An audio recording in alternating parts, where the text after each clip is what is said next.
Mi cara golpeó el mármol helado del salón. La sangre de mi labio roto se mezclaba con el polvo de la alfombra persa, esa que yo mismo había elegido en Estambul. El grito aún vibraba en mis oídos, pero no era mío. Era de ella. «Firma, Ramiro, hazlo de una vez». Noté el temblor en mi mano paralizada. Apenas podía sostener el bolígrafo. Los médicos me advirtieron que la rehabilitación sería larga, que no exigiera demasiado de mí. Pero nadie me habló de esto. Claudia me tiró los papeles al pecho. El sonido seco del portazo anterior aún flotaba en el aire, pero ella seguía aquí, de pie sobre mí, con los ojos inyectados de rabia. Llevaba ese vestido azul que yo le regalé en nuestro 5º aniversario. En su muñeca colgaba mi reloj Patek, el que guardaba en la caja fuerte del despacho. «No tienes elección, el notario está esperando abajo. O firmas ahora o lo hago pasar aquí. Y créeme, no quieres eso». Mi lengua se pegaba al paladar. Quise preguntar qué estaba haciendo, por qué todo esto, pero solo salió un gruñido. Ella rió. Esa risa que antes era la música de mis mañanas, ahora sonaba como cuchillas de afeitar. «No te hagas el mártir. Después del accidente, todo cambió. ¿Esperabas que te cuidara para siempre? ¿Que detuviera mi vida por ti?» Apreté los dientes. El papel temblaba en mis dedos torpes. Reconocí los sellos, los términos. Cesión total de propiedades, delegación de poderes financieros, revocación de testamento. «Esto es lo mejor para todos», dijo mientras se agachaba, susurrándome como a un niño enfermo. «Tú necesitas paz. Yo necesito libertad. Y ya lo hablé con Ernesto». Ernesto, mi abogado, mi amigo de la infancia, el único que tenía acceso a todas las claves. La rabia me atravesó como una descarga. Intenté levantarme, pero mi cuerpo me traicionó otra vez. Claudia suspiró con impaciencia, se inclinó y apretó mi mano sobre el bolígrafo. Me obligó a firmar. Un movimiento lento, tembloroso. Una firma apenas reconocible, como si fuera de otro hombre. Cuando levanté la vista, ella ya se iba. El sonido de sus tacones resonaba por el pasillo. Cerró la puerta tras de sí con un golpe seco. El eco se mezcló con el pitido del monitor cardíaco. Me quedé allí, en el suelo, la cara pegada al mármol, sabiendo que acababa de perderlo todo. No solo el dinero, la casa, los negocios, me habían robado la dignidad, y lo peor, lo había permitido.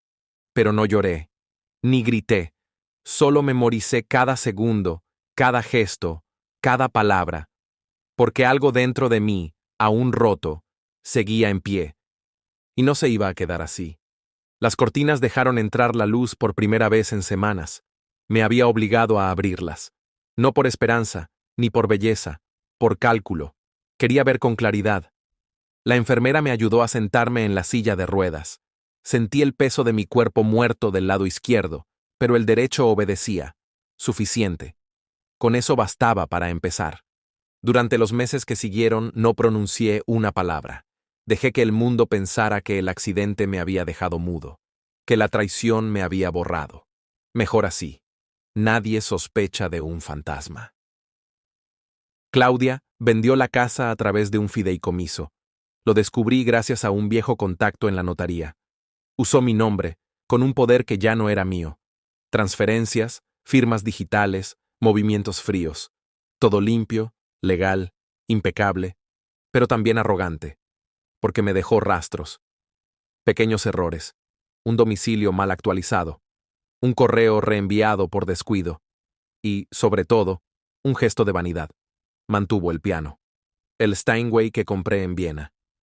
Aún estaba registrado a mi nombre. Me agarré de eso como un náufrago del último madero. «Señor Ramiro, su recuperación es excepcional», dijo la fisioterapeuta mientras trabajaba mi pierna rígida. «¿Tiene algún objetivo específico?» Asentí. Pensé en Claudia, en Ernesto, en cómo habían vaciado mi vida sin que yo pudiera alzar la voz, en cómo ella se puso mi reloj mientras me drogaban con morfina, en cómo él la miraba cuando pensaban que yo dormía. Mi plan comenzó con un nombre nuevo: Sebastián Galván. Documentación, pasaporte, antecedentes limpios. Me ayudó Elías, un joven técnico que conocí en la clínica, deudor, brillante, desesperado. Le pagué con lo poco que quedaba en una cuenta olvidada en Luxemburgo. Sebastián tenía una historia. Inversor colombiano, con pasado en tecnología médica. Era creíble, un poco oscuro, atractivo para los que se creen intocables. Compré trajes, aprendí a caminar con bastón, no por necesidad, sino por estilo. Cambié mi acento, afiné mi tono.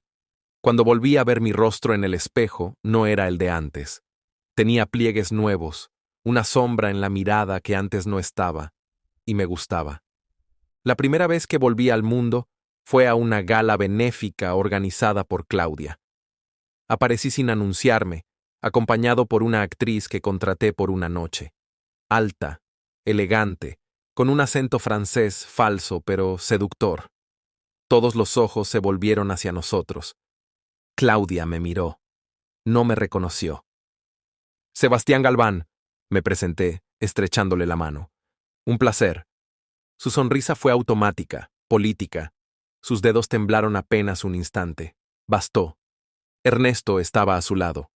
El mismo reloj. Mis gemelos. Mi sonrisa en su cara. Asentí. Frío. He oído que invierten en salud privada, dije, mirando directo a Ernesto. Me interesa asociarme con gente ambiciosa. Ambos sonrieron. Cayeron en la trampa con la facilidad de los que creen haber ganado. Y yo estaba de vuelta. Pero aún no era el momento. No hasta que todo encajara. No hasta que el piano vuelva a sonar bajo mis dedos. Entonces, sí. Entonces comenzaría la verdadera partitura. La casa que antes fue mía olía distinto, a incienso caro, a perfume extranjero, a algo artificial. Entré con paso seguro, acompañado por un socio ficticio y 2 abogados que fingían representar intereses extranjeros. Claudia me recibió con una sonrisa forzada. Ernesto no estaba. Sebastián, qué gusto, dijo, su voz como terciopelo mojado. No esperaba que aceptaras la invitación tan pronto. Mentí con soltura. Hablé de oportunidades de inversión, de filantropía, de clínicas privadas en Madrid y Medellín. Ella escuchaba con ese brillo en los ojos que había olvidado, el del deseo disfrazado de ambición. Al final del encuentro, me ofreció una copa de vino en la terraza. A solas. ¿Sabes? Me recuerdas mucho a alguien, susurró. A un hombre que conocí hace años. También tenía esa mirada peligrosa. No respondí. Solo observé cómo la luz de la tarde dibujaba su perfil. Por un segundo, la odié con una violencia que me mareó. ¿Quién era?, pregunté. Un idiota que creyó que el amor podía sobrevivir a un accidente. Me reí. No sé por qué. Quizás por no gritar. Al día siguiente, moví la primera pieza. Una transferencia desde una cuenta fantasma hacia la empresa pantalla que ella usaba para lavar dinero del patrimonio con Ernesto. Cifra pequeña, solo para probar la seguridad. Al tercer día, la cuenta fue bloqueada. El rastro, rastreado. A la semana, recibí una visita. 2 hombres, trajes baratos, sonrisas sin alma. Señor Galván, necesitamos verificar algunas inconsistencias en su documentación fiscal. Mi socio falso desapareció. Los abogados se esfumaron. Hasta Elías, mi joven hacker, me dejó un mensaje desesperado. Te encontraron. Borra todo. No entendía. Había sido cuidadoso, preciso, meticuloso. Volví a mi pequeño apartamento en Lavapiés. Encendí la luz. Todo revuelto. Los papeles, las identidades, las pistas, esparcidas por el suelo, habían estado aquí. Y aún así, no fui arrestado. No fui interrogado. Solo observado. Era un mensaje claro. Sabemos quién eres. No te acerques más. Me derrumbé en la cocina, el bastón temblando en mi mano. No podía respirar. La rabia, la impotencia, el miedo, todo vino de golpe, como si el accidente regresara a través del pecho. Golpeé la pared hasta que mis nudillos sangraron. No lloré. Grité. Un rugido seco, animal, ahogado por los muros húmedos de ese lugar prestado. Me quedé en el suelo hasta la mañana, el rostro apoyado contra las baldosas. Todo estaba perdido. No solo la venganza. Todo. Había jugado a ser otro, y había fallado. Me vieron, me aplastaron sin tocarme. Y en el silencio que siguió, algo dentro de mí se rompió. No la ira, no la tristeza. La ilusión. No era el mismo hombre, ni el que fue traicionado, ni el que planeó volver. Ahora era otra cosa, algo que aún no tenía nombre, pero que ya no conocía la debilidad. Elías volvió a contactarme 3 semanas después. Su mensaje era simple. Tengo algo, pero no por teléfono. Nos encontramos en un parking subterráneo cerca de Atocha. Él estaba más delgado, con ojeras profundas y los dedos temblorosos. Me miró como si viera un cadáver resucitado. Pensé que te habían... murmuró. No fue por falta de ganas, le dije. Me entregó un pendrive. Esto no estaba en su nube principal. Lo escondía en un servidor anclado a una cuenta bancaria del Caribe. No es solo tu caso, Ramiro. Hay más. ¿Más? Clientes, socios, acuerdos con políticos, compraventas simuladas. Todo bajo la firma de Ernesto. Ella aparece como apoderada, pero él mueve los hilos. Mi mandíbula se tensó. ¿Qué quieres a cambio? Nada. Ya estoy jodido.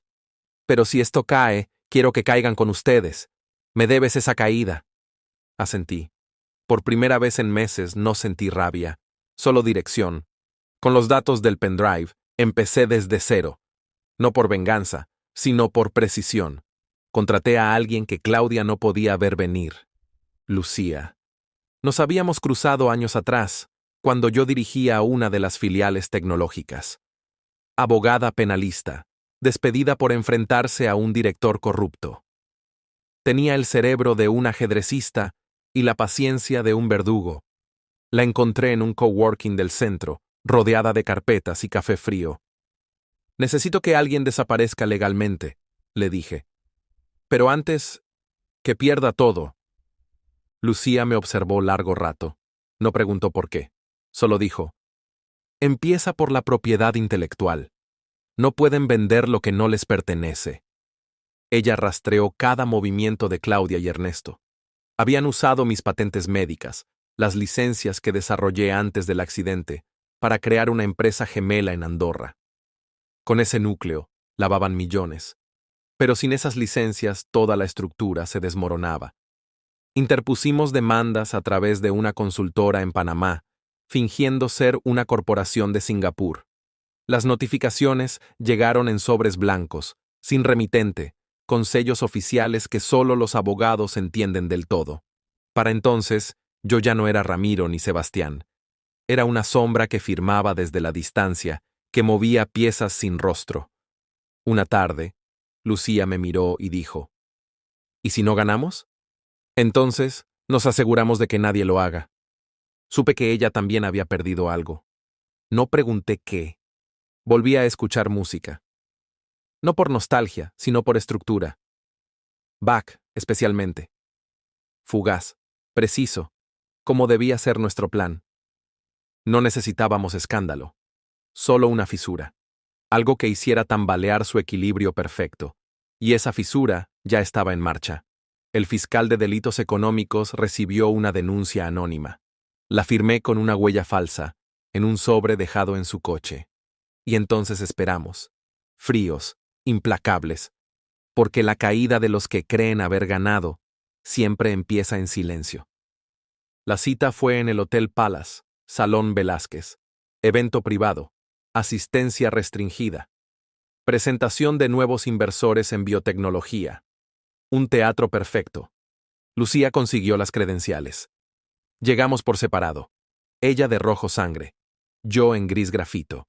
La neutralidad de un juez. Claudia ya estaba allí. Perfecta. Radiante. La reina del ajedrez. A su lado, Ernesto, con ese aire de seguridad blanda que solo tienen los traidores cuando aún no ven el filo venir. Nos presentaron como potenciales compradores. Sebastián Galván, capital colombiano. Ella me miró, sin saber. Aún no. Pero esa noche, lo sabría todo. Durante el cóctel, Ernesto se me acercó, copa en mano. He oído que te interesa el proyecto Androgenics. Me interesa lo que no declaran. Rió. ¿Perdona? Las patentes, las transferencias del Caribe, las cuentas trianguladas desde Zúrich. Lo habitual. Su sonrisa se congeló. Lo sabía. Un segundo después, sonó el primer teléfono. El de Claudia. Ella lo atendió, fingiendo calma, pero su rostro palideció. Me miró. Esta vez sí me vio. No a Sebastián. A mí. Ramiro. La palabra le cayó de los labios como un vidrio roto. Creíste que me enterraste, dije. Pero solo me dejaste espacio para cavar tu tumba. Intentó hablar, pero Ernesto la tomó del brazo. Tenemos que irnos. Tarde, dijo Lucía, acercándose con un dossier. Esta documentación acaba de entregarse al Ministerio de Hacienda. Hay auditorías en curso, y los socios de Andorra están colaborando. No quieren hundirse con ustedes. Ernesto soltó a Claudia. Su rostro ahora era otro, el del animal que ve el incendio acercarse. «Estás loco, Ramiro», gruñó. «¿Piensas que esto te devolverá algo? Number, solo vine a asegurarme de que lo perdieran ustedes también». El sonido de sirenas llegó desde la calle. No entraron, aún no, pero se sentía su peso, su inminencia. Claudia me miró como si aún pudiera controlar algo.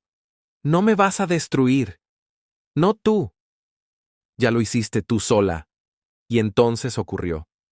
El inversor principal del evento, un alemán de rostro afilado, se levantó y anunció que suspendía todo financiamiento hasta nueva revisión legal.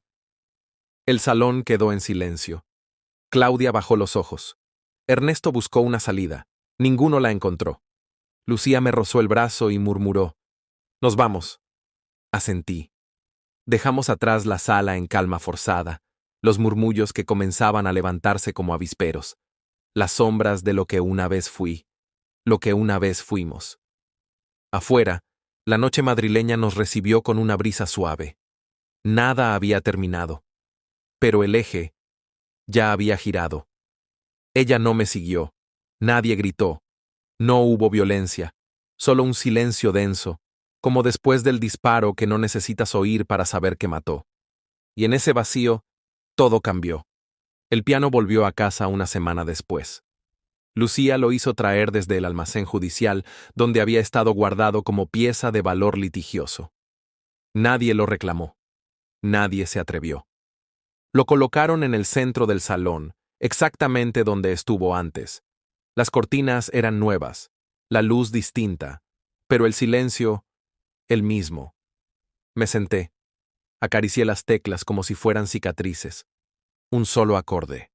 Grave, limpio, verdadero. Fuera, Madrid seguía su curso. Gente corriendo, luces encendiéndose, vidas ajenas.